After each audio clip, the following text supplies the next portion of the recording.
JEE preparation के अंदर में सबसे ज्यादा इंपॉर्टेंट कुछ है तो वो है खुद जेई, क्योंकि उस एक एग्जाम का रिजल्ट आपके आने वाले 4 साल डिसाइड करेगा। उस 4 साल के बाद आपकी कितनी बेटर प्लेसमेंट लग रही होगी वो डिसाइड करेगा। और यही प्रिपरेशन, यही जेई और आपका सो कॉल्ड ड्रीम करियर कुछ गलत गाइडेंस के कारण, कुछ फ्री के एडवाइस के कारण वेस्ट हो जाता है। क्योंकि फ्री के एडवाइस देने वाले तो बहुत सारे लोग घूम रहे हैं। जिन लोगों की खुद आईआईटी क्लियर नहीं हुई, उनके हिसाब से उन लोगों ने आईआईटी की प्रिपरेशन की थी, लेकिन कुछ कारणवश उन लोगों की आईआईटी क्लियर नहीं हो पाई, लेकिन फिर भी वो खुद को आईआईटीएन समझते हैं और हर किसी को एडवाइस देने के लिए रेडी होते हैं। क्योंकि उनके हिसाब से भले आईआईटी क्लियर नहीं हुई, फिर भी वो एक आईआईटीएन है, क्योंकि उन्होंने उसकी प्रिपरेशन की थी और इसीलिए आपको वो गाइड करेंगे। भले वो चीज गलत ही क्यों ना हो, उसी सेम गाइडेंस के कारण उन्हीं की प्रिपरेशन खराब क्यों ना हो, लेकिन वो चीज आपको सेम वही गाइड करेंगे। कल मैंने भी अपने टाइम पे इसी तरीके के कुछ सो कॉल्ड टॉपर से एडवाइस ली थी और उन्होंने मुझे एडवाइस किया था कि regular school is better than dummy school, क्योंकि रेगुलर स्कूल के बच्चे ज्यादा सीरियस होते हैं as compare to dummy school. उनके अंदर में ज्यादा सीरियसनेस होती है, वो लोग ज्यादा सीरियस होते हैं अपने पढ़ाई को लेकर, डिस्ट्रैक्शन कम होते हैं,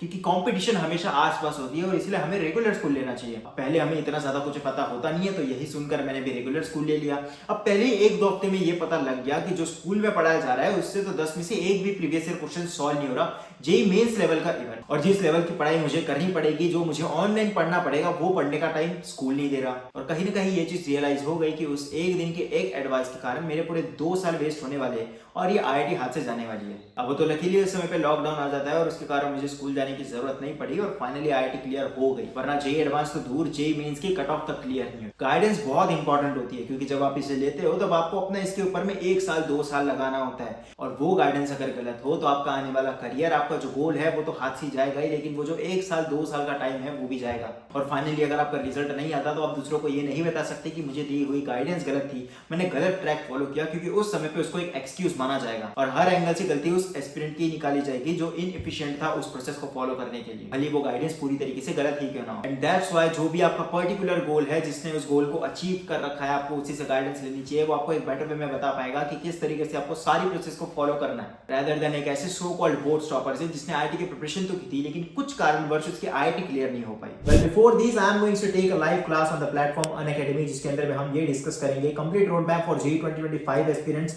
द 11th एंड। इसके अंदर में आपको 12th के अंदर में कौन सी चीजों का ध्यान रखना है। आने वाले 2 से 3 महीनों के अंदर में आपकी 11th कंप्लीट हो रही होगी और ज्यादातर लोग की 11th बर्बाद है। तो उस लाइव क्लास के अंदर में ये डिस्कस करेंगे कि इन सारे प्रॉब्लम से डील कैसे करना है। 12th के अंदर में हम ऐसा क्या करें कि 11th की तरह 12th भी वेस्ट ना हो रही हो। So make sure 29th December at 9 PM you have to join this class. The link is in the description and the pinned comment. So अभी जाकर क्लास के अंदर में एनरोल कर ले। तो अब टॉपिक के ऊपर में वापस आते हैं। जिस तरीके से गलत गाइडेंस आपकी पूरी प्रिपरेशन बर्बाद कर सकती है, उसी तरीके से अगर आप एक गलत रिसोर्स सिलेक्ट कर लेते हो तो वो भी आपका अच्छा खासा टाइम वेस्ट कर सकता है। और कहीं ऐसा ना हो कि हमें लगे कि हमने पूरी प्रिपरेशन कर ली, पूरा सिलेबस कंप्लीट कर लिया, लेकिन जब बारी आई क्वेश्चन सॉल्व करने की, जब हम टेस्ट देने बैठे, मॉक टेस्ट देने बैठे, तब हमें ये रियलाइज हो कि हमसे तो क्वेश्चन सॉल्व हो ही नहीं रहे। और ये रियलाइजेशन सबसे बुरा होता है, क्योंकि मैं इसे खुद फेस कर चुका हूँ। अपने टाइम पे कुछ इसी तरीके के गलत गाइडेंस के कारण मैंने गलत रिसोर्स सिलेक्ट कर लिया। मुझे लगता था कि अगर इस बुक को कंप्लीट कर लिया तो मेरी जेईई प्रिपरेशन एक एडवांस लेवल तक बिल्ड हो जाएगी। और आखिर में जाकर ये समझ में आया कि लगभग जहां मैं वो पूरी बुक सॉल्व कर चुका था,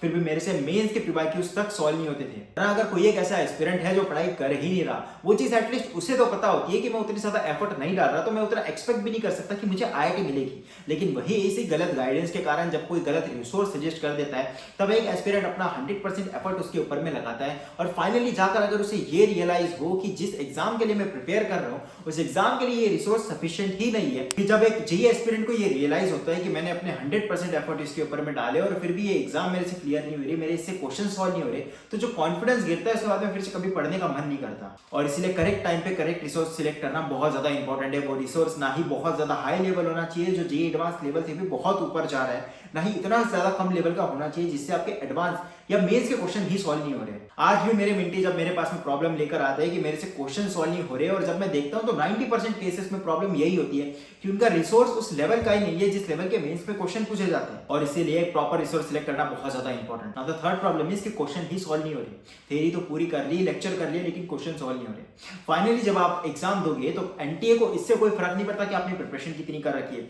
आपका सिलेबस कंप्लीट है या नहीं है, लेकिन आप फाइनल एग्जाम में कितने क्वेश्चन सॉल्व करके आए हो और उसके बेस पे आपके कितने मार्क्स आ रहे हैं ये मैटर करेगा आपके फाइनल एग्जाम में, और इसी के बेस पे आपको रैंक मिलेगी, इसी के बेस पे आपको IIT मिलेगी। इसलिए अगर आपसे अभी क्वेश्चन सॉल्व नहीं हो रहे और अगर आप इसे अभी इग्नोर करते जा रहे हो, ये एक बहुत बड़ा ब्लंडर हो सकता है जिसकी वजह से आपको सामने जाकर रियलाइज हो कि मेरी प्रिपरेशन वेस्ट हो सकती है। सो मेक श्योर कि आप टाइम टू टाइम खुद को टेस्ट कर रहे हो, कौन से सब्जेक्ट के कितने क्वेश्चन सॉल्व कर रहे हो, इन सब का आप एक डेटा बनाकर रख रहे हो अपने पास, और इस चीज को आप हर हफ्ते इंप्रूव करने का ट्राई कर रहे हो। ये एक बहुत ज्यादा इंपॉर्टेंट प्रोसेस है। अगर आपसे थ्योरी करने के बाद भी क्वेश्चन सॉल्व नहीं हो रहे तो इसके ऊपर मैं अपने स्पेशल क्लास के अंदर में बहुत बार डिस्कस कर चुका हूं कि एक एफिशिएंट वे क्या होना चाहिए इस चीज को क्रैक करने का। Right resource, right guidance, question solve हो रहे हैं या नहीं हो रहे, इन सब के लिए आपको पढ़ना जरूरी है। और कई सारे लोगों का डाउट यही है कि अब भी उन्हें प्रिपरेशन के अंदर में उनकी डिस्ट्रैक्शन आ रहा है। हर कोई बस यही सर्च करते जा रहा है कि हाउ टू कंट्रोल डिस्ट्रैक्शन। हर किसी को मोटिवेशनल वीडियो देखनी है जिससे हम मोटिवेट होकर पढ़ सके।